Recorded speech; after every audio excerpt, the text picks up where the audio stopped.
You guys have proved that you're not mature enough to have this discussion. How you doing, Haji? Hey, happy to be here again. Yes, sir. Yes, sir. Is there something that you might have wanted to touch on, or Yes, when you say yeah, go ahead. Islam is false, I Mhm. believe Islam is the most righteous religion out there. Righteous? Islam teach you how to live righteously. Islam is the most scientific book you could ever see on the face of the earth. Okay. The scientific revelations to this day, all the scientists have proven whatever Islam had, the book has come up with in the Quran that's mentioned to this day is true. It talks about the water cycle. No other book talks about it. It talks about the Big Bang Theory. No other book talked Gets about it that in the wrong past. too. Talked about the Big Crunch Theory. No other book Gets all of that talked about wrong. embryology. No other book talked about it. Gets that Talked wrong. about the Sir. ozone layer, the Wait, Gets that meteorites, wrong. iron not being from here, are you here to just all of shotgun? that. So you guys are just here, just talking, but you have no facts whatsoever. And you bring the people that you know they're like can't even debate you. And you Okay, can just, you? yes, I can. Okay, beautiful. So we have you here. Then prove us what's wrong Yeah, yeah, in the sure. book. So you said two things, and you said two things. Now I'll let the brothers to see where they want to go with this because I'll jump in. But you said that Islam is the most righteous religion, Yes. and it has the most scientific book. Tells So you how whichever way y'all want to go with this, we can go wherever you want to go. Tell me all of I these just have things one that I've question. said, I'll it's just have wrong. one question for him. I just have one question. Go ahead, brother. Allah is the God of all the world, right? Yes. Okay. And you believe that during a progressive time, like after Muhammad, progressively, there would be Muslims living all around the world where they're going to be keeping the fast of Ramadan, correct? Yes, I hope so. They do. They're from all around the world, correct? Yes, we hope they do. Okay.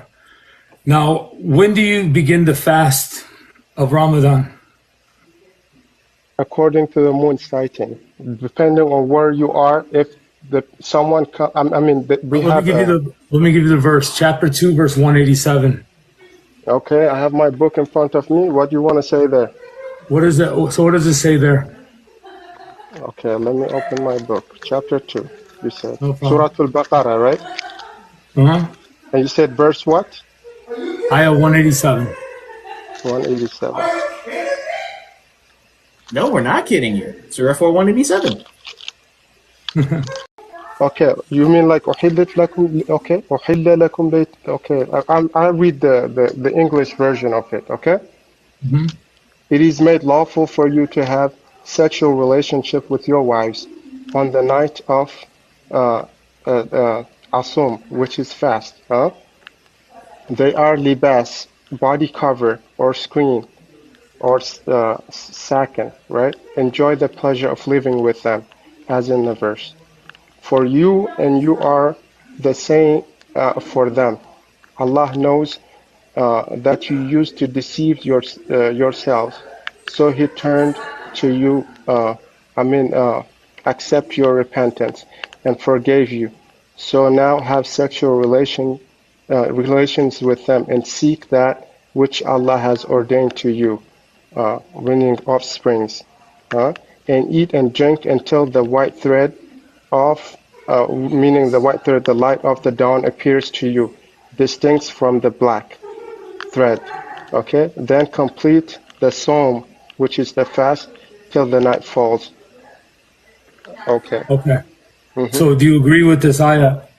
I totally agree with it. Okay. How would you counsel those that live in the northern and southern hemisphere? Those 1,000 northern hemisphere, you mean like if they are like for example, if you are living somewhere in the, let's say, Northern Siberia, Sweden, whatever that is, and then you happen northern, to have, not Siberia, northern Sweden, right? yeah, northern Northern Sweden, where the Greenland, days are fall short Sweden, sometimes, right? Alaska, yeah, friend, Alaska, right? Yes, Where during the times of Ramadan, when it yes, normally falls, it's almost 23, sometimes 24 hours a day. You got 20, yes, brightness. 24 hours a day. Then Yeah. in that case, the ruling of Islam is whatever they agreed upon, because Allah say, "La yukallifullahu nafsan illa wus'aha." Allah doesn't tell you to do something that's beyond your capacity. If you cannot fast until from the dawn to the dusk, then you can fast. Look at the world of Islam, how people are fasting, the number of hours, and fast those hours, and Allah is going to forgive you. He did not tell you Okay, to how do we know that? How fast do we know 23 that? hours, 24 hours. Yeah, friend, They have scholars. Let me tell yeah, you. friend, We just friend, hold let on, me but hold on speak. one Let me second. speak. Hold on one second. Calm down. 1 second. 1 second. The reason why I brought it up is you would think if Allah is the God of the earth, He would have Yes. foreseen this issue and He would have directed it. But it shows and proves that it seems like He's the God of Mecca and Mecca alone. No, not Mecca, Mecca alone. Let me tell you. Okay, Allah Medina talks to too. people who are like you, who can think for themselves. He tells you when He started the book, He said, "Iqra." Okay? That's how our book started. Meanings read, do your research. And in many times Allah talks in the book that He says He talks to people with knowledge, people that can do research, meaning ijtihad. So Islam, I mean, the book doesn't come and tell you do things No, it actually does. no. Rebuff. When you talk, I'll let you talk. Let me develop. So just like Okay. any book, it doesn't tell you do this A and B and C. Doesn't It's not like an instruction book where you go with A, B, and C. Good. Sometimes you have to use your knowledge. You have to use what's your mental capacity to come up with a solution. And if you guys agree upon to fast 8 hours a day or 12 hours a day, if you live in that part of the world and all of you agree up, then be it, and Allah will accept it and will forgive you. At least you've done the fast. Who says? Yeah, who says? That's your tafsir. Chapter 16, verse 89 of the Quran. I'm going to tell you because you said that it doesn't explain the Quran does not explain everything, right? That's So hold on. Now you're talking over me. Now you're talking over sorry, me. go ahead. Please. No problem, friend. No problem. Thank you, man. I know this can get passionate. So in chapter 16, verse 89, it says, "And the day when we will resurrect among every nation a witness over them from themselves, and we will bring you as a witness over these, and we have sent down to you the book as clarification for all things and as guidance and mercy and good tidings for the Muslims." Again, and we have sent down to you the book as clarification for all things and as a guidance and mercy and good tidings. That's chapter 16, verse 89, chapter 10, verse 37, chapter 12, verse 111. All of these verses prove that the Quran is sufficient in and of itself for all things in regards to righteousness. Chapter 6, verse 126. I mean, I can go on and on. Yes. So So on that, Quran. note, on that note, when it says right here in 1689, and we have sent down to you the book as clarification for all things, as a Yes. guidance and mercy and good tidings for the Muslims, wouldn't that agree one of the chief and main pillars of Islam, Ramadan, of when you begin to fast and when you end it? Yes, for all things. He told you for all things. Ramadan is just one of the pillars. It doesn't mean that, okay, you have to, you leave certain parts of the world, right? And the times of the fast it's not conducive for you to do, like, let's say, like 20 hours of fast. In that case, Allah forgives you. He gives you a way out. Just like I'm a Muslim, for example, it's forbidden for me to eat pork. It is forbidden, right? It is forbidden for me to eat pork. It is forbidden for me to take alcohol into my body. But there's circumstances. For example, I go out in a Christian country and there is nothing available but pork for me. In that case, Allah paves the way for me to eat that pork because it's a survival matter. Okay? And he mentions it. He's going to forgive you for doing that because it's a survival matter. Like I said in the beginning, لا يكلف الله نفسا إلا وسعها. Allah doesn't tell you to. He mentions it though, you said, right? Okay? Yeah, you said Allah mentions it though about the pork, correct? Yeah, he mentions it. So that means Beautiful. that Does he paves the mention way. this though? Like I Does he said, mention this? Let me tell Does he you. mention this? He doesn't, but see that in itself, he tells you Thank he's you. talking to people with minds. So if Allah paves the way for you to drink and I mean to eat pork when you have no food to eat but that, why can't he allow you to fast 20 hours? No, no, no. Why can't he allow you to fast maybe 15 hours of the day or 12 hours of the day and then break your fast? All right. Thanks for It's your answer, simple. man. It's Appreciate very it. simple. Very It is simple. simple. It is. Thank you, man. Appreciate it. No, don't dodge the question. Keep coming. I have so many No, answers no, for I'm you. good. Maybe my brother, doctor, or somebody else wants to say something. I'm good, Yeah. bro. That's all. I just had that question. Thank you. These are like minor things that you guys focus on and you try to make it a big problem. This is not a problem to me. Prove me wrong on other things. Islam is the only religion that we're able to eradicate, I mean, would tell you to live righteously. No interest, which is not good usually. Don't drink alcohol. How Hold many people die every day as a result of alcohol? Yet we criminalize weed and other things, but so many of you, how many houses got shattered because of alcohol drinking? Huh? How many relationships got shattered due to that? Islam tells you, how many, no, don't many do it. how many relationships are shattered and how many people are hurt when you engage in sexuality with prepubescent girls? Ooh. What you said again? When you engage in what? And engaging in sexuality with prepubescent girls. What you mean pre-peasant girls? Can you make it, my English is not that because I'm African. So Children. children, Those who had sex with children? your people. The No, people don't say your people. I never had sex with children. I'm You saying, overgeneralizing. We hold got rapists in the Christian community. hold on now. This is the people who are following Islam. Hey, real quick. Go You to have to say rapist. You have to say Great. I'm rapist. sorry. I'm sorry about that again. Sorry for my language. I might right. have to kick him and bring him back up, though. Yes, you You do. have to. Could you drop and come back? No, Right. So don't drop me. Let's No, continue the conversation. you have to drop and come back because that word isn't allowed on TikTok. right. So what we're gonna do when you come back is we're gonna go to Surah 65:4. We're gonna go to the text and we're gonna go to the tafsir.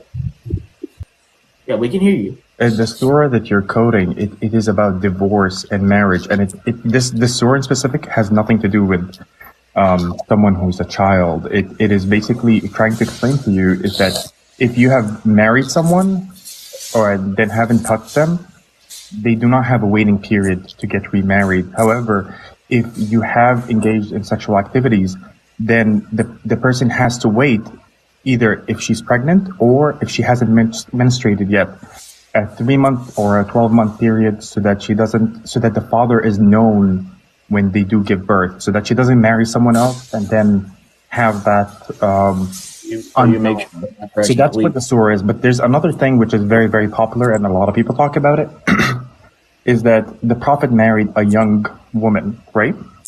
Or more people say child, right? Well, he So- married Aisha, who is 9 years So old. here's the explanation, and I'll try to explain it as good as possible. And We can get to that. We Yeah. can get to that. But we're specifically focusing on Surah 65:4.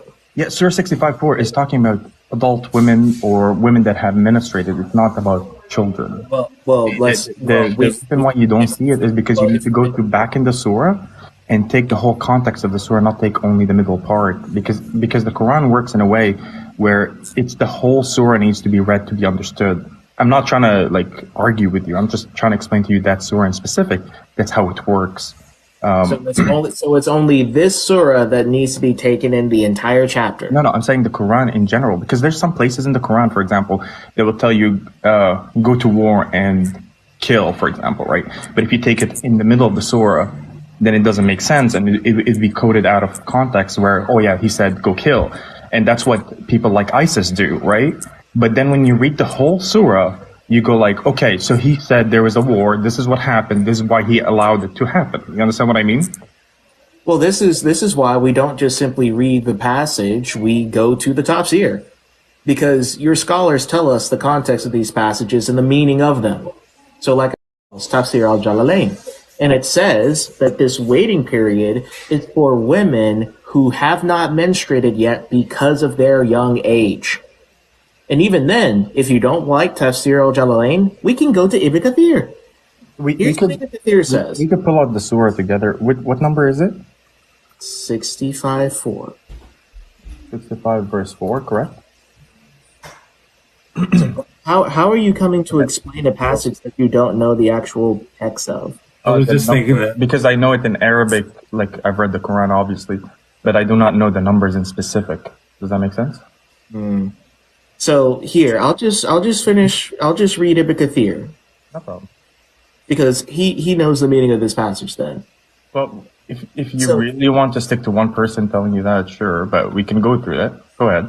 I mean, this is the second one that I've read. We could go through all the thoughts here. Because like I speak Arabic and I can read it to you from Arabic to English, and there's a word that's very, very like prominent in that. It says nisa.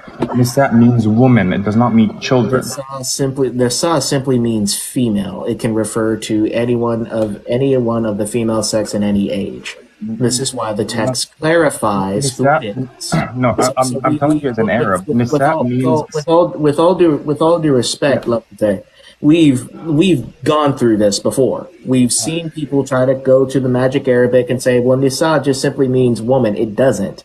It means female, and we've done this over and over and over again. So let's simply read what your scholars said, because they not only knew the actual context, they knew the Arabic, and they know what it means. So let's Can I read. show you something? Is that okay with you? Can I show you something so you can see what I'm talking about?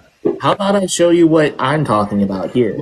Well, Because yes, I'm showing you like Looking at it here. you know them, right? So here, first preliminary question: why are you so afraid for us going to Ibn Kathir? I do not know who is Ibn Kathir, but we could go through it. You don't know who Ibn Kathir is? No, I actually do not know. Well, how do you know Islam? I follow my Quran for the most part, and then So Oh, is it like some Quran? doubts that I think you're a that are Quran not. only Muslim?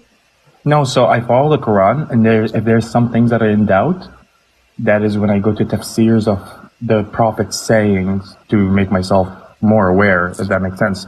For example, like the person you were talking to the person before, saying, sorry, it wasn't you, it was your friend, saying that the Quran explains everything to detail. That is not true. No, the Quran doesn't tell us exactly how to pray. That comes from the Prophet. So we follow that and how we pray from the Prophet, right? So there's certain things that you have to look at the Quran, certain things you have to see for further detail from the Prophet. Do you know who Ibn Taymiyyah is? I'm probably is one of the people that wrote, what do you call it, translated the Quran to English or something, or made the meanings of the Quran more visible for people, I guess. No, he's a commentator. Okay. So here he's one of the most respected scholars in Islam. So this is what Ibn Kathir says, because he collects even the commentaries from Ibn Abbas. Okay. So here, listen to what Ibn Kathir says. This is his commentary. Allah the Exalted clarifies the waiting period of the women in menopause. And this is the one whose menstruation has stopped due to her older age. Her iddah is 3 months instead of 3 monthly cycles for those who menstruate, which is based upon the ayat in Surah Al-Baqarah, see Surah 2:228, as we read earlier. The same for the young who have not reached the years of menstruation. Their iddah is 3 months, like those in menopause. This is the meaning of the saying. And for those who have no courses, as for his saying. And so he says, these were among those who have menopause. And he again says, for those who are pregnant and those who don't have their iddah yet. I mean, those who don't have the years of menstruation. It's because they're too young. We saw this in Tafsir al-Jalalain. We could see it in Ibn Kathir. We could look through all the others. So both of these are saying, they interpret the verse as saying, for those who have not reached the age of puberty, their iddah is 3 months. I understand what you're saying. Can looking just on Google, the first, like you write Surah 65 verse 4 on Google, and then click on the first thing, which is the Legacy Quran translation and commentators. This is exactly what it says.